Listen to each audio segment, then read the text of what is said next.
At 16 years old, he faced the most powerful army in the Middle East. Saladin was marching toward Jerusalem with 26,000 warriors. On the other side, there were only 375 knights, and leading them was a king who could no longer feel his own hands. His face was covered in sores. His body was rotting from the inside. By all logic, he should have been hidden away. A king in name only, a dying boy waiting for death. But when Saladin advanced to destroy Jerusalem, this dying boy rode out to face him and won. Before the battle began, they brought something from Jerusalem, a relic the Crusaders believed to be the most sacred object in Christendom, a fragment of the true cross. Baldwin was brought before it. He dismounted and knelt before the relic. A 16-year-old king with an incurable disease, about to face an army 10 times larger. Then he rose, mounted his horse and ordered the charge. His name was Baldwin IV, the Leper King of Jerusalem, a king who ruled while his body fell apart, who fought battles he should never have survived, who held a kingdom together through sheer force of will. In the end, the disease would take his sight, and even the ability to walk.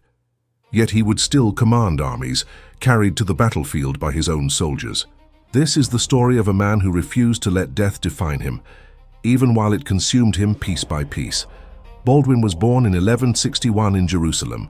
His father was Amalric IV, king of Jerusalem. His mother was Agnes of Courtenay. By all accounts, he was a bright, active child, good-looking, athletic, everything a prince should be. But when Baldwin was 9 years old, something strange happened. His tutor, William of Tyre, noticed that the boy was playing roughly with other children. Wrestling, grabbing, hitting, normal behavior for boys. But Baldwin wasn't reacting to pain. The other children would scratch him, pinch him, and Baldwin felt nothing. William of Tyre later wrote, "He was playing with the other boys and they were pinching each other's arms. The others cried out when hurt. Baldwin endured it all without any sign of feeling. At first I thought this showed bravery. Then I realized it was something far worse." William had Baldwin examined. The diagnosis was devastating: leprosy. In the 12th century, leprosy was a death sentence. A slow, horrifying death sentence. The disease attacks the nerves first. Victims lose sensation in their extremities. Then the skin begins to change. Lesions appear. The flesh deteriorates. Fingers, toes, even faces become disfigured. There was no cure, no treatment, nothing but a gradual descent into helplessness. And this boy, this child with the incurable disease, was heir to the throne of Jerusalem. In 1884, when Baldwin was just 13 years old, his father died. And a dying boy became king of the most contested piece of land on earth. Jerusalem in 1174 was surrounded by enemies. To the east, the rising power of Saladin, who was unifying Egypt and Syria under one banner. To the west, the Mediterranean and supply lines that could be cut at any moment. Inside the kingdom, nobles who schemed, plotted, and fought each other as much as they fought the enemy. And at the center of it all, a teenage boy who had to wear gloves to hide his deteriorating hands.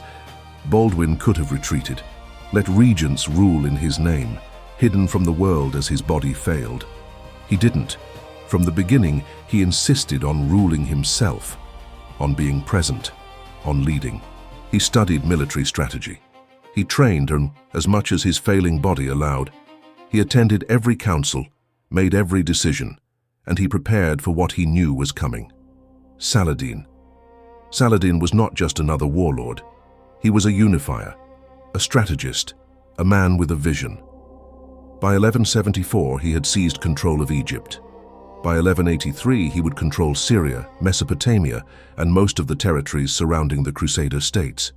His goal was simple: retake Jerusalem for Islam, and he had the power to do it. The Crusader kingdom of Jerusalem was small, fragile, dependent on reinforcements from Europe that rarely came. Saladin could raise armies of tens of thousands. He had wealth, resources, and time on his side. Everyone knew the balance was shifting. Everyone knew it was only a matter of time. But Baldwin refused to wait for the inevitable. November 1177. Saladin launched an invasion.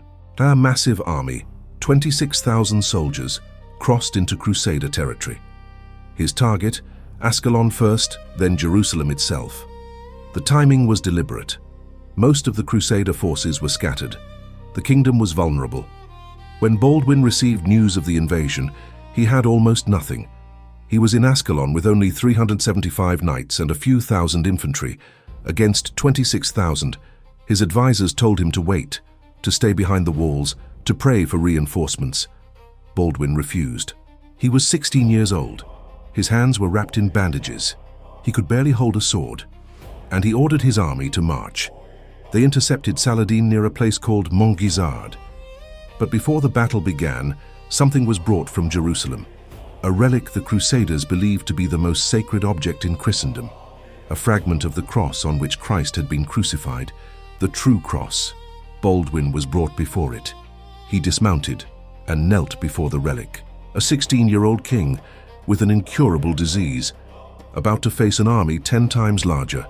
When he rose, he ordered the attack. Saladin's army was not expecting a battle. He believed the Crusaders would hide behind their walls, as they usually did when outnumbered. Baldwin gave him no time to prepare. He ordered a charge, a desperate, total assault against an army that outnumbered them more than 10 to 1. The Knights of Jerusalem, all 375 of them, rode straight into the center of Saladin's army. What happened next became legend. The Crusaders attacked with such ferocity, such total commitment, that Saladin's forces began to panic. Unit after unit broke. Soldiers fled. Retreat turned into a rout. Baldwin, unable to properly hold his sword, had it tied to his arm. He fought on horseback, unable to feel the blows he gave or received. By the end of the day, Saladin's army was shattered. Estimates vary, but sources suggest more than 20,000 Muslim soldiers were killed or captured. Saladin himself barely escaped. He fled on a camel, his personal guard sacrificing themselves to buy him time. A dying boy with 375 knights had defeated the most powerful commander in the Middle East. It was one of the greatest military upsets of the medieval world. And Baldwin was only 16 years old. After Montgisard, Baldwin became a hero, the savior of Jerusalem. But disease does not care about victories. Year after year, his condition worsened. By his early 20s, Baldwin was losing his sight. His hands were already useless. The disease was spreading across his body. Soon he could no longer ride a horse. Eventually, he could not even walk. So they did something almost unimaginable. When the army needed its king, they carried him to the battlefield. On a litter, a blind king, his body destroyed by leprosy, carried by his own soldiers into war. Yet he continued to rule. He attended councils. He made decisions. He tried to hold together a kingdom surrounded by enemies and torn apart by internal rivalries. And he kept fighting. In 1183, when Saladin laid siege to the fortress of Kerak, Baldwin was already completely blind. His body barely obeyed him. Still, he ordered them to bring him to the army. Carried on a litter, he appeared on the battlefield, and that alone was enough. Saladin, the same commander Baldwin had defeated at Montgisard, chose to withdraw rather than face him. The Leper King, rotting, blind, unable to hold a sword. And still, the greatest obstacle between Saladin and Jerusalem. But Baldwin knew his time was running out. He had no children. His body was failing faster now. He tried to arrange the succession. He tried to ensure the kingdom would survive after him. But the nobles were already circling, fighting over the future of a kingdom whose king was not yet dead. Baldwin IV died in March 1185. He was 24 years old. He had been king for 11 years. He had ruled a kingdom under constant threat. He had fought battles that should have been impossible, and he had done it all while his body betrayed him in the most horrifying way imaginable. After his death, everything he had worked for collapsed. The nobles he had tried to control tore the kingdom apart. Bad decisions multiplied. 2 years later, Saladin destroyed the Crusader army at the Battle of Hattin. 3 months after that, Jerusalem fell. The kingdom Baldwin had held together through sheer will disintegrated without him. Saladin himself respected Baldwin. When asked about the Leper King, he reportedly said, This young man's courage made him formidable. His condition made him pitiful. Together they made him extraordinary. Baldwin IV had every excuse to give up. He was a child with a death sentence, a king with a rotting body, a commander who couldn't hold his own sword.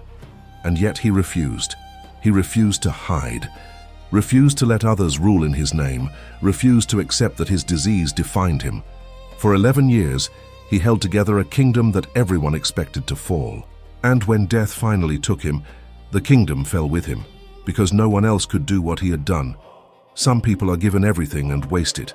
Others are given nothing but obstacles and become legends anyway. Baldwin IV was the second kind. If this story moved you, subscribe.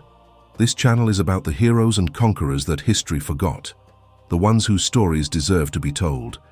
And next time, we're going to talk about Saladin, the man Baldwin defeated at Montgisard, the man who eventually took Jerusalem, and one of the most complex figures of the medieval world. I'll see you there.